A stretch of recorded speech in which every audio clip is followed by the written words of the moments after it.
Bem-vindos à série Vini del Mundo. No episódio de hoje estamos aqui em Flores da Cunha, na vinícola Salvatore, localizada no centro da cidade em um prédio histórico que contempla histórias e vinhos premiados. Convido você a conhecer um pouquinho comigo e também conhecer os vinhos premiados no Brasil Wine Challenge 2024. Vem comigo! Olá, Oi, Eduarda, Daniel, tudo bem?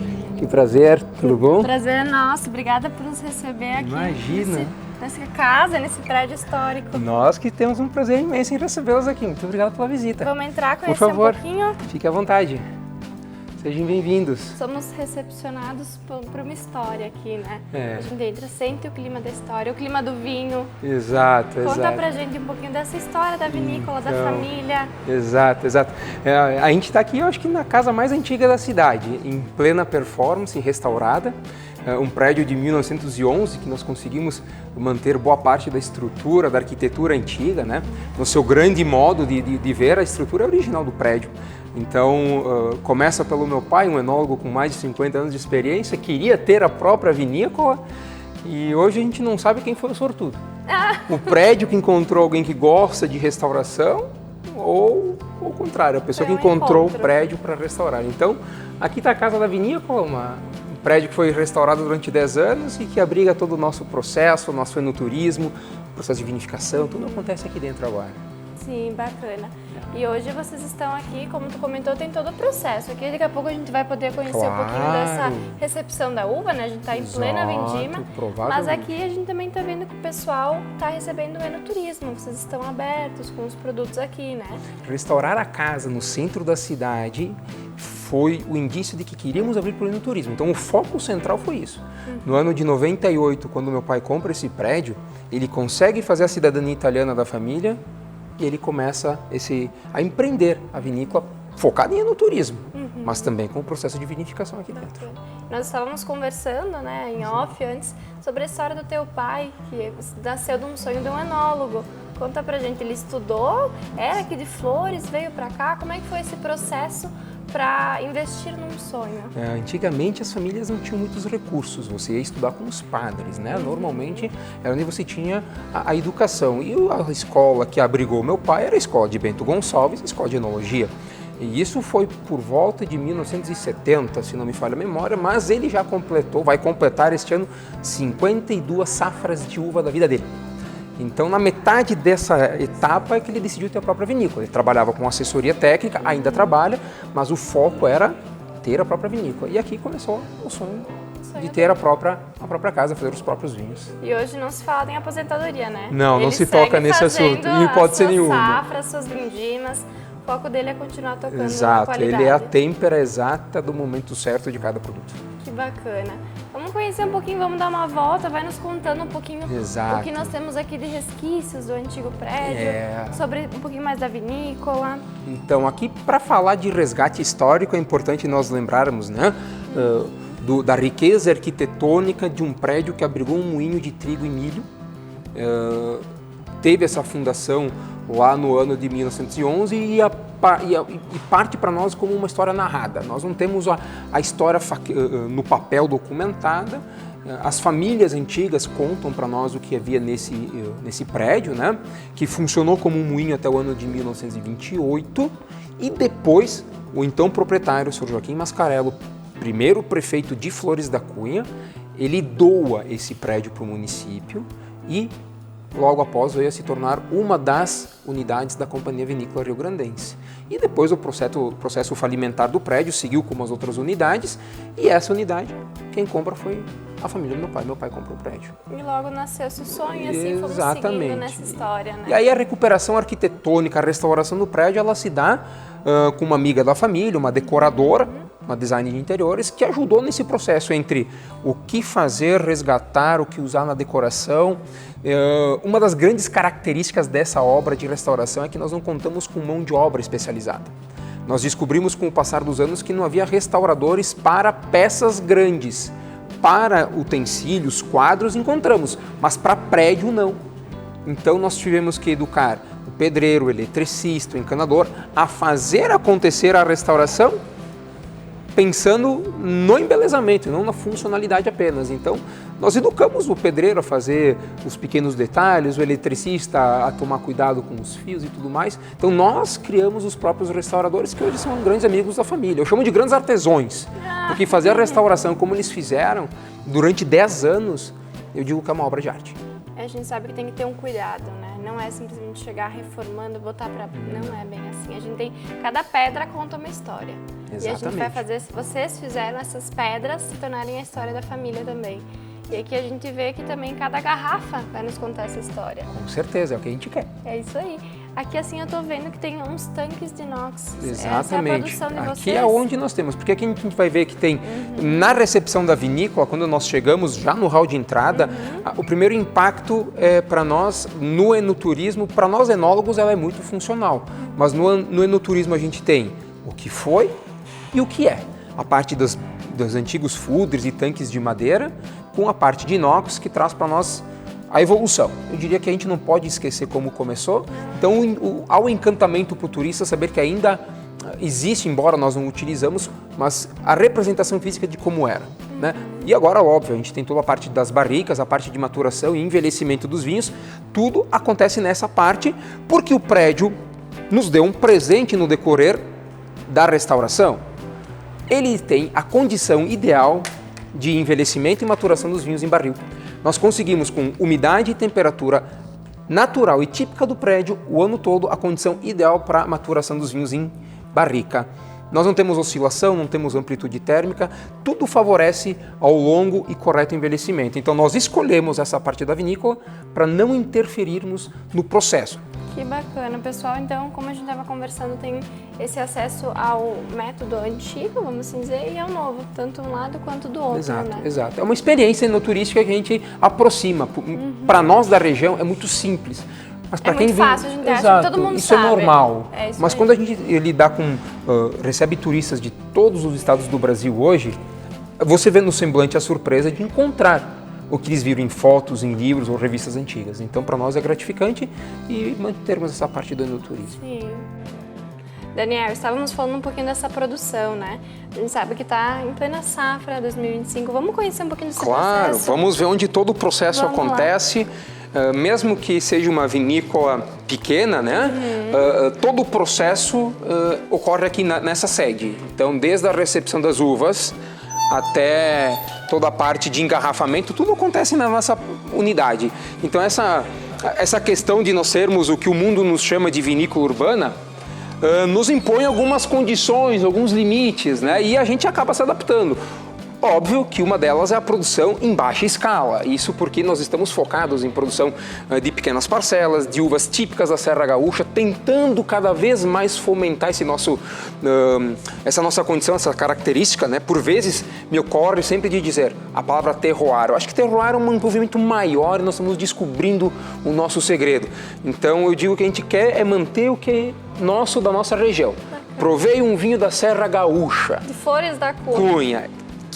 Que essa expressão fale muito da procedência das uvas, aos enólogos, à força humana, ao processo da natureza, enfim. Então nós somos o que o mundo nos chama de vinícola urbana e tudo acontece aqui nesse espaço. A gente se divide entre o que vai começar com o que está pronto. O turista ele encontra isso e ele diz, nossa, eu estou na área de produção da empresa. Sim, você está entrando no coração de onde tudo acontece. Não há segredo nenhum, apenas um estilo nosso. Então tudo o que acontece, desde a parte bonita, que é você ter o processo de desengasse das uvas, você também tem a condição de manter a preocupação com a natureza. Então todo o resíduo da vinícola é plenamente tratado, seja a casca que sobra do processo, seja o engaço, seja a semente, tudo tem um destino. Condição por sermos vinícola urbana, mas também uma condição que nós impomos por sermos uma empresa responsável. Bacana. Então a gente vai ver a parte da recepção das uvas, que é o que a gente mais vai usar neste momento, e aqui a parte de fermentação. Isso tudo o turista ele vai ter contato, o nosso cliente, nosso revendedor vem aqui, busca muito se aproximar do vinho em trânsito. Quando a gente fala de vinho em trânsito está envelhecendo, está em fermentação, está em maturação, para compreender essas diferenças. Então, essa parte aqui, essa cidade de tanques de inox, é onde a gente faz essa transformação agora na safra da uva e depois usa como estocagem. E o exemplo disso está aqui, né? Alguns vinhos recém-engarrafados, eles estão dentro dessas caixas provisoriamente, porque estão aguardando o momento de ir para a cave. Estamos aqui podendo conhecer então todo o processo, vamos dizer assim. A vantagem de ter vindo aqui na Salvatore durante o período da safra é essa. O pessoal vem aqui, degusta o vinho e já conhece como o vinho é feito também. 100% da nossa experiência ao enoturista é conhecer passo a passo do que a gente faz. Tanto que a visita ela é conduzida ou por mim, ou pelo meu pai, ou pela minha mãe. Os três com amplo conhecimento em vinhos e tentar transmitir uma riqueza técnica além de toda a riqueza cultural que o prédio. Técnica, enoturística e familiar também. E familiar, com certeza. Porque ninguém tem um amor maior pela vinícola do que vocês, que botaram ela. Exatamente. Então vamos conhecendo um pouquinho, vai me contando um pouco desse processo para o pessoal que quer conhecer, assim, como é que é para fazer a uva? O que eu preciso além da fruta? A uva é o nosso segredo, né? Eu acho que de toda a vinícola ela pode ter uma riqueza técnica imensurável, mas vai terminar na qualidade final partindo da uva. Então hoje nós trabalhamos com 9 produtores de uva, são parceiros da família há muitos anos. Inclusive temos um que está aguardando ansiosamente. Daniel, diga qual uva nova eu tenho que produzir para a vossa família. Então há uma reciprocidade, uma responsabilidade técnica e um comprometimento de ambas as partes. Sem fruta, sem vinho. Não há como a gente falar sobre esse tema. E há uma evolução de duas partes, né? Então lá na área rural a gente vai encontrar os vinhedos. E aqui dentro da cidade a parte que faz a vinificação. E todos os vinhos hoje produzidos pela vinícola são provenientes de uvas aqui de Flores da Cunha mesmo? Eu prefiro dizer da Serra Gaúcha, porque nós vamos a uma distância de 140 quilômetros até a cidade de Cotiporã, onde tem uns vinhedos, e muito próximo daqui um vinhedo que está a 1,5 km, que é o mais próximo, que então nos traz essa singularidade e unicidade de Serra Gaúcha, que é como eu gosto de referir aos meus vinhos. Eu acho que a Serra Gaúcha é uma região macro e ela carrega toda a característica dos vinhos. Então nós fomos falar que a Vinícola Salvatore é uma produtora de vinhos da Serra Gaúcha. Serra Gaúcha. Né? Então aqui a gente tem desde espumantes, vinhos brancos e vinhos tintos. E a produção desses produtos fica em torno de quantos litros ano? Tudo depende da safra, mas a nossa capacidade nominal é de chegar aí, objetivo, vamos dizer assim, a 110, 115 mil garrafas entre vinhos e espumantes ano. Essa é a nossa estimativa e a nossa capacidade, visto que os vinhos nós priorizamos o envelhecimento deles, nós respeitamos muito a palavra tempo. Não é o tempo clima, é o tempo do estágio, a vida de um vinho. Alguns vinhos o tempo é menor, para alguns é maior. Então eu digo que o tempo do vinho se confunde com o nosso tempo porque a gente vai mudando ao longo dos anos, assim como o vinho. Então para nós o tempo é muito importante e quando nós prolongamos esse tempo para o vinho dar mais característica final, a gente precisa de espaço para que ele possa envelhecer, maturar e aí acaba diminuindo a nossa capacidade produtiva porque a gente não pode crescer, não tem para onde crescer, mas o meu limite é a qualidade final está garantida. Está garantida, bacana. Vamos conhecer um pouquinho, tu falou essa questão do envelhecimento, né? Em garrafas, vamos conhecer esse espaço? Claro, por favor.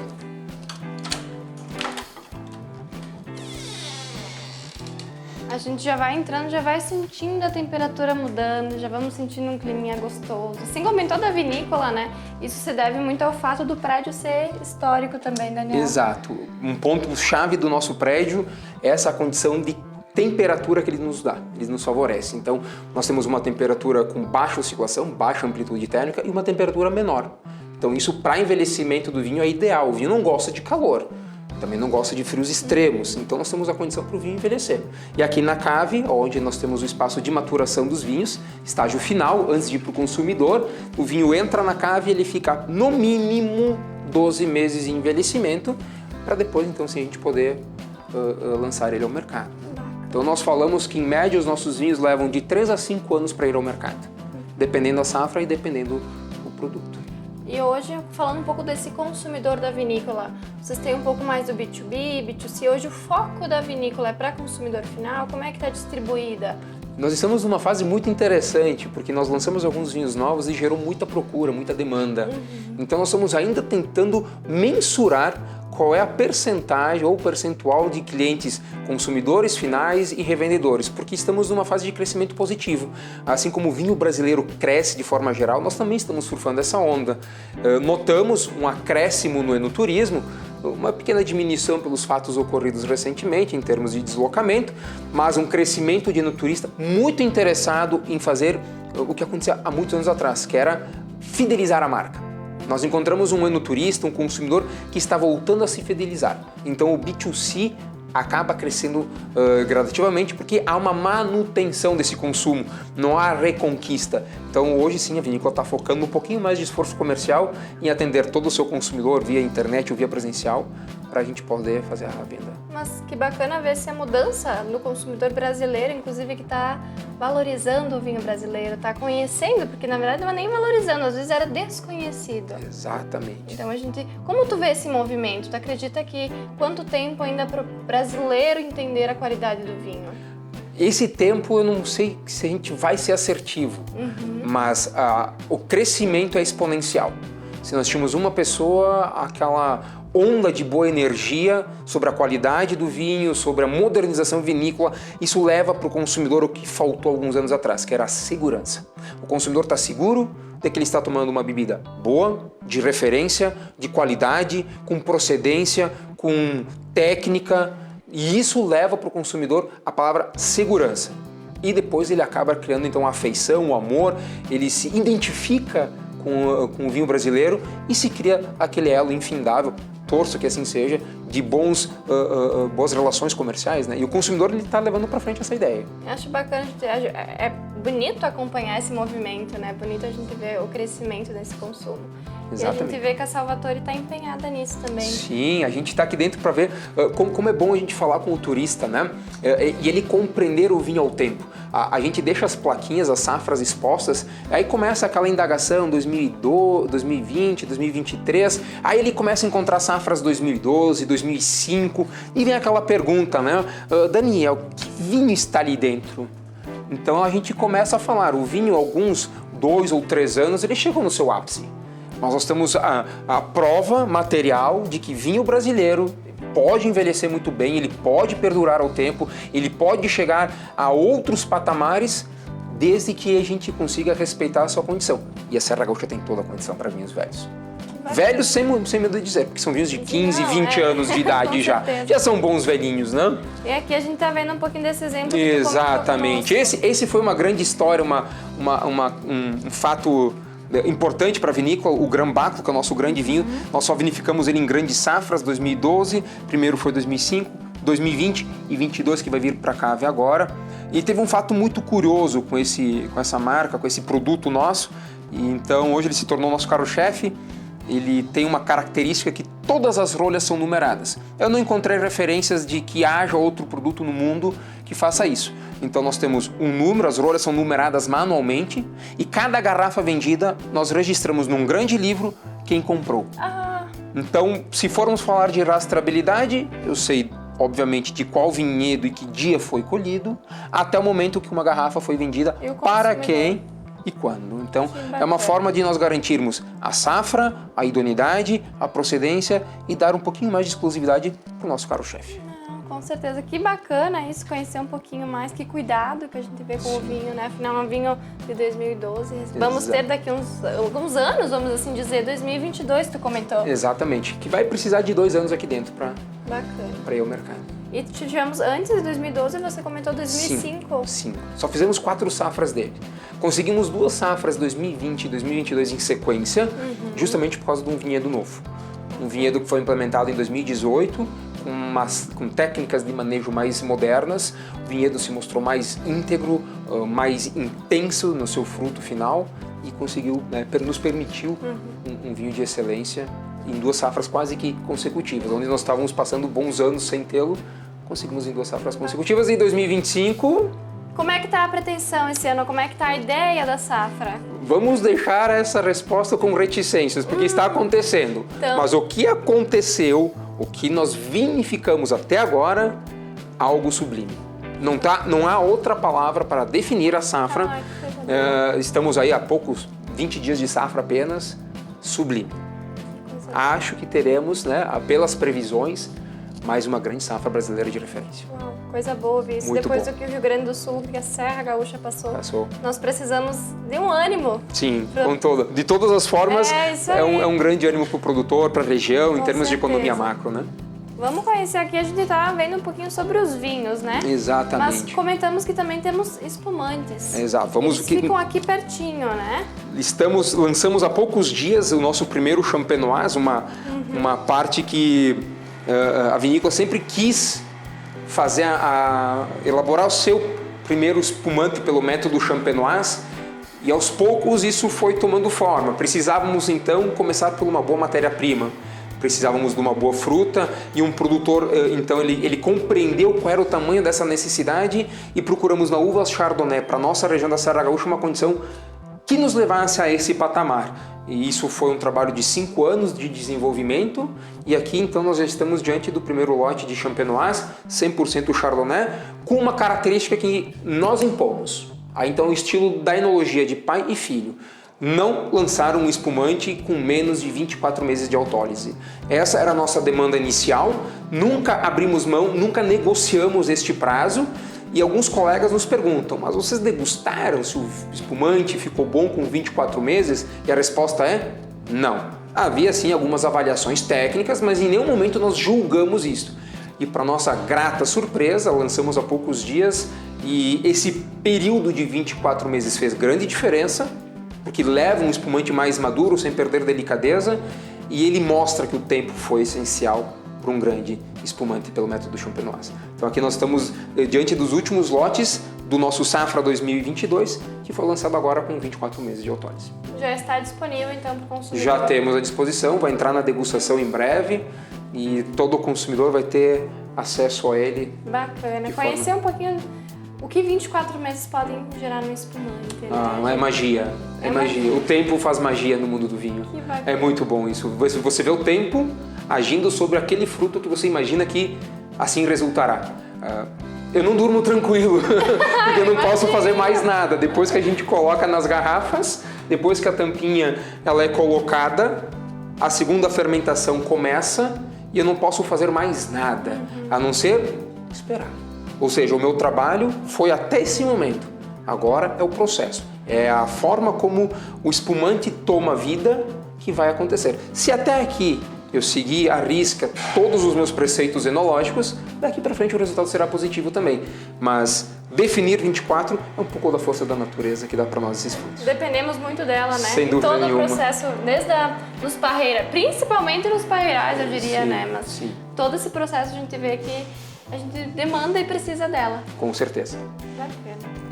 Só em primeira mão recebemos a oportunidade aqui do Exato. Daniel de estarmos conhecendo um pouquinho dessa safra que a gente estava falando com reticências de como será.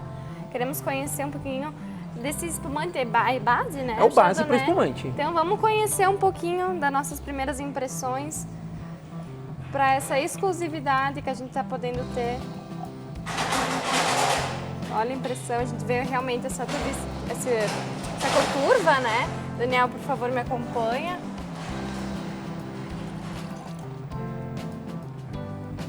Então esse é sempre são os primeiros produtos que a gente elabora na safra, é o base, porque a uva Chardonnay para nós ela é uva precoce, né? A primeira uva que a gente colhe, e por ser uma uva que vai para a base de espumante, a maturação técnica dela é focada na acidez. O espumante tem que ter acidez para ter refrescância e manter sua vivacidade. Então a gente colhe ela num ponto de maturação onde o açúcar não é predominante, diferente dos vinhos finais. Aqui a gente valoriza mais a acidez. Então, como recém terminou a fermentação, o resultado dessa fase de transformação dos açúcares em álcool ainda é visível. Essa turbidez é natural do processo, porque as leveduras recém terminaram a sua tarefa e aos poucos elas então irão decantar por ação do tanque gelado, vai decantar essas boras e eu vou ter o meu vinho que vai virar espumante. Isso aí, ele vai ficar limpo para depois virar um espumante. Esse aqui é um vinho base que eu imagino, respeitando o processo que nós estamos determinando como um diferencial da vinícola, é um produto que vai para o mercado em 2028 apenas. Então teremos o resultado dessa safra daqui 3 anos. Quem provar esse base vai provar ele daqui 3 anos. Então daqui 3 anos a gente vai voltar com a memória desse base que eu vou degustar daqui a pouquinho e vamos contar pro pessoal como é que vai ser, né? É isso aí. Então vamos lá. Para nós, características, descreve para nós esse vinho. Então a característica central, aroma e sabor de um base nesse momento, a gente vai olhar, os primeiros aromas eles talvez incomodem. Porque nós vamos sentir a qualidade e o resultado da fermentação. A qualidade é essa nota de maçã verde, frutas cítricas, né? Um pouco de pera, um pouco de abacaxi, um pouco de banana. Isso é característica de um vinho novo, com uma boa fermentação. Essa parte que a gente sente notas de levedura, de fermento de pão, isso é resultado do fim da fermentação, do processo. Que a gente encontra. Exatamente, e que um pouquinho vai ser carregado para o base futuro. Então, essa é a característica central. Na boca, aqui é uma experiência que as pessoas imaginam, nossa, eu tomo um espumante, é maravilhoso, e a gente acha que vai encontrar no base a mesma sensação. A sensação ela é bem marcante, tu vai sentir que ele é seco e uma salivação acentuada, digna da acidez em que ele se encontra no momento. Vamos lá.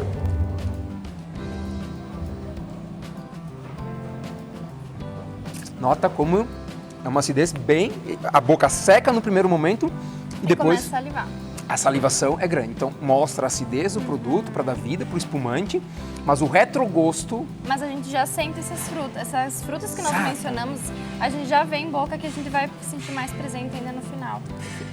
Esse é o grande, para mim, o grande segredo de um base. Ele trazer, não no aroma, mas também no retrogosto, no retroolfato, toda a sua característica. Então, essa fruta, essa potência toda, eu consigo imaginar depois de 24 meses. A gente já fica curioso, né, para saber o que vai vir daqui. Exatamente.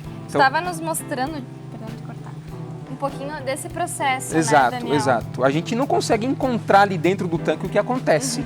Então, a forma do enólogo mensurar em que etapa está a sua vinificação são parâmetros físico-químicos do vinho. Né? A enologia ela não é cega, a gente trabalha com números. Então, aqui a gente tem o que a gente chama de número prático. A gente sabe quando começa e como termina pela densidade, ou seja, quantidade de açúcares. Então, a gente vai acompanhando a evolução da fermentação baseado no controle de densidade e, óbvio, de outros parâmetros mais, mas esses são os mais importantes. Podemos dizer que a receita do enólogo, um pouquinho aqui também... Eu diria que é a história curta de uma uva que virou vinho base. A receita não, porque é o segredo, cada um tem uma forma de fazer o seu espumante. Mas aqui é a curta vida de uma uva, de um mosto que virou base de espumante. Em pouco mais de 2 semanas, aquela fruta que ficou 6, 7 meses sendo cultivada entre a poda e a colheita, agora já deu lugar a um vinho base. Mas quanto tempo ele vai ficar aqui para o próximo passo? A gente faz um estágio de uns 8 meses de sobreborras finas, para depois então passar para a segunda fermentação. Bacana. Acho que a gente pode, com esse futuro da Salvatore, a gente pode comentar um pouquinho logo em seguida agora dos vinhos premiados que nós temos. Exatamente. Vamos comentar um pouquinho desses produtos também, conhecer o produto final da Salvatore agora. Vamos lá então. Vamos lá. Saúde. Saúde.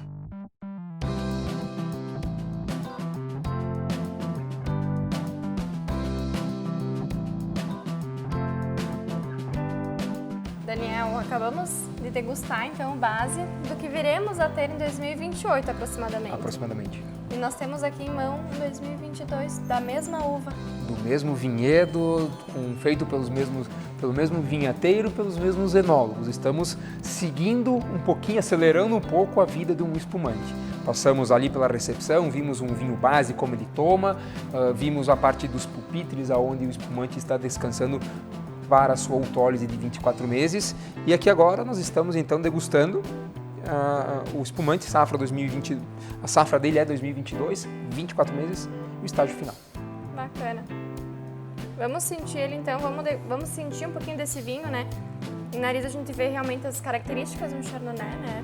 As frutas, nós podemos sentir. Como tem uma leve similaridade com o vinho base. Aqui a gente pode sentir ele pronto. Exato. Onde nós tínhamos aquela nota frutada crua da maçã, da pera tão evidente, aqui nós conseguimos encontrar um pouco da calda, conseguimos encontrar um pouco da lichia, que é a evolução desses aromas. E com muita intensidade, sem perder a finesse. E óbvio, o que eu mais acho rico é, por que 24 meses de borra? É para que aquela característica da maturação também possa aparecer, tanto no nariz quanto em boca. E essa nota que tem, parece um tostado, um levedo, um pão, é a levedura que transmite por autólise. E nós sentimos ela mais presente na base, é que a gente sente ela como leve, um detalhe ao espumante. Exato, e não mais turva, cristalina. Com certeza. Então...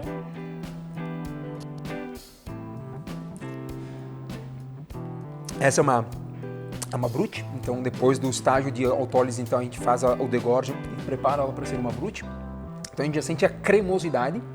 Quando a gente tomou o vinho base, como o vinho ele é único pela intensidade de experiências que ele dá para nossa boca em termos de acidez, em termos de sabor. Aqui a gente já encontra o gás, que é o propósito do espumante, uma cremosidade, ainda mostra-se seco a categoria de brute, mas sem ser amargo. Então isso é a grande virtude, é você conseguir contemplar a papila gustativa com essa riqueza entre o gelado da bebida, o gás carbônico, a acidez que dá forma e também não perder o corpo, a forma, com delicadeza. Essa viscosidade que a gente sente na boca, ela é carregada junto com os aromas que a gente vinha sentindo anteriormente. A gente sente ainda mais presença dessa levedura, vamos dizer, mas bem leve, assim, carregando, assim. Se você fosse uma auditora, você poderia atestar que o processo não foi interrompido. Ele segue à risca, porque tudo está aqui. A degustação, não sou eu que estou falando, está a degustação, tudo o que aconteceu e acontece. Que a gente acompanhou agora há pouco, Exato. A gente tem a prova viva no espumante, vamos assim dizer, né? A gente tem certeza que seguiu o passo a passo. Exatamente. Um brinde, já que estamos com o espumante da Salvatore, a nossa safra que está iniciando 2025. Lançamento fresquíssimo. Muitos devem assistir o vídeo e não vão ver a espumante ainda, vão ver o vídeo primeiro antes da espumante. Daniel, conhecemos a uva no base, no espumante, no vinho e agora conhecemos esse terceiro processo, né? O que tu pode nos contar da uva agora em vinho, do processo, da região que ela foi colhida? E eu acho que aqui está a prova de que o Chardonnay é uma das uvas que a Serra Gaúcha tem como um grande potencial. Seja no espumante, nos vinhos jovens, clássicos, até nos mais maturados, envelhecidos. Uma uva, não vou chamar de versátil, vou chamar ela de adaptada para nós. Ela consegue entregar com riqueza, com alta performance, uma característica única para cada produto. Lá no espumante ela se apresenta como precisa e no caso dos vinhos também. Prova que aqui nós temos um Chardonnay, safra 2023, ficou 12 meses no barril de carvalho, de média tostagem, e que foi, então, recentemente premiado com medalha de ouro no concurso internacional de vinhos do Brasil. Um vinho que traz, além da elegância, marca muito o processo. E quando a gente fala marca muito o processo, parece que nós carregamos alguma coisa. Não. Mostra o processo de uma longa maturação em vinhedo, mostra como a fermentação teve participação com as cascas, mostra como o estágio em barrica foi importante, mas de forma única. Todos unidos e não dissoltos. Você vai ver a riqueza pelos fatores, porque eu estou falando, mas no vinho é um só. Bacana, a gente já sente, mesmo em nariz, bem diferente do que a gente sentiu no espumante, Você né? vai sentir uma nota de manteiga, uma nota que lembra palha seca, que lembra um pouco de vegetal, mas também lá atrás tem a fruta doce, a fruta em calda, a fruta amarela, típica do Chardonnay. Bem, conforme ele vai abrindo, né? Ele vai nos mostrando. Ele vai, conforme ele vai esquentando um pouco, os aromas voláteis vão subindo, vão se desprendendo e a gente vai apreciando a profundidade, a riqueza de paletas e descritores aromáticos que o vinho apresenta. Uma nota de amêndoa também, mas muito intensa, né? Dá para entender que essa complexidade entre você sair do frutado até a intervenção do tempo e do processo no vinho é que vai trazendo essa riqueza técnica de aromas. Então assim a gente consegue, de novo, um vinho ao tempo.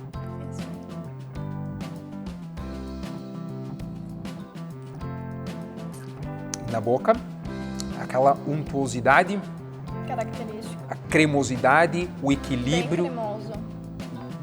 É como se nós tivéssemos tomado um espumante, ele atiçou nossas papilas. E agora nós vamos para um vinho que vai justamente ao contrário. Uma uva que maturou mais no vinhedo, acaba tendo uma acidez menor, um potencial alcoólico maior, que chega até a dar um retrogosto de dulçor.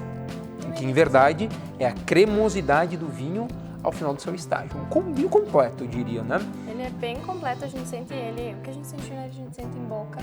E ele me dá a intenção de comer algo junto, vamos dizer assim. Sim, muito gastronômico. Muito gastronômico. Eu fico pensando num risoto com damascos agora. Ai, é muito bem. É verdade, para acompanhar essas características Exato. que a gente sente. Com gorgonzola. Damascos com gorgonzola. Seria muito bom. Acho que fica a dica pro pessoal, né? Comprar o vinho e tá comprando também Com os certeza. ingredientes para fazer esse risoto. Exatamente. Aqui estamos então com o segundo vinho premiado. Conta pra gente esse vinho bem aromático, Exato. bem característico. Aqui nós temos uma variedade que até então ela sempre foi renegada a segundo plano. Ou seja, ela tinha uma utilidade como ser uma variedade complementar, não varietal. E a história é um pouco até engraçada, porque nós conhecemos muito essa variedade, que se chama Alicante Bouschet, mas ela começou na nossa vinícola por uma ocasião de que nós estávamos em um ano, como nós fizemos a compra de uvas, né? Estávamos adquirindo a uva pela primeira vez de um produtor e era uma uva Cabernet Sauvignon, mas era um Cabernet muito atípico pela sua intensidade de cor, que foi o que mais chamou a atenção. Descaracterizamos aquele vinho e voltamos ao vinhedo para procurar algum motivo, ou na variedade, no clone da uva e tudo mais, e encontramos pés de Alicante misturados aos de Cabernet Sauvignon. No ano seguinte, decidimos mapear essas plantas e vinificar em separado. E para nossa grata surpresa, não era apenas um Alicante com cor, ele tinha personalidade de perfume e muito sabor. Porque o Alicante, por ser uma uva de corte, ela tem muita acidez. Então nós descobrimos ali particularmente uma uva com menos acidez, porque conseguia maturar muito bem, e por maturar bem, carregava aromas. E esses aromas frutados a gente consegue perceber agora. Que ele foge de um vinho de velho mundo, com características de velho mundo, que é um pouco do que talvez a gente tenha como mercado hoje, e ele vai para outro viés. Um vinho moderno, frutado, rico, profundo. A cor dele, uma cor viva, mesmo sendo um vinho 2022, ainda tem uma cor viva, uma cor intensa. Ele entrega essa nota de ameixa, nota de fruta doce, nota de uva passa, uma geleia, típica da uva. Típica da característica dessa uva. Já verificamos outros Alicantes Bouschers e não tem essa característica de aromas doces. Normalmente ela é uma variedade com um aroma mais selvagem. Aqui a gente encontra essa particularidade que me alegra. Em aroma a gente sente até como se fosse um vinho, realmente a gente sente ele doce. Exato. Em boca ainda não vamos descobrir daqui a pouquinho, né? Mas em nariz ele é um vinho bem bacana. E aí você vai sentir também a segunda nota aromática que ainda está... com o tempo vai virar uma nota única, que é a nota da madeira. Optamos para ele o carvalho americano, são 14 meses de barril americano, primeiro, segundo e terceiro usos, que dá essa nota de café, um pouco nota de couro, essa nota de amendolado, vem da barrica. Mas os dois cruzam muito bem, é um Sim, casamento bem foram bacana. feitos um para o outro.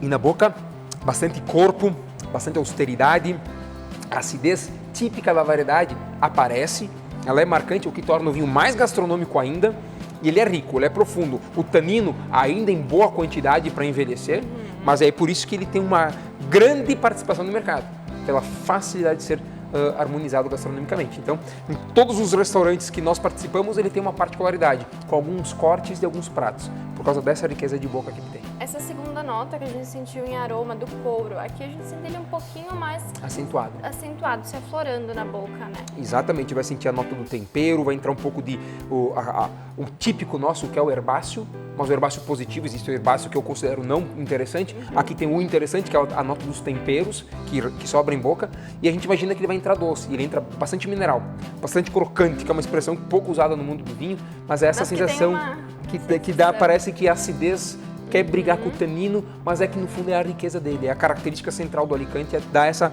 presença intensa em boca. Ele não é delgado, ele não é leve, ele é marcante. Ele é um vinho bacana também para combinar com pratos, né? Sem dúvida, uma massa bem condimentada, uma carne de panela, onde você vai ter uma riqueza em termos de densidade. Comidas características da Serra Gaúcha. Aqui a gente é especialista em fazer vinhos, porque a gente tem essa alimentação, então para nós é muito fácil, né?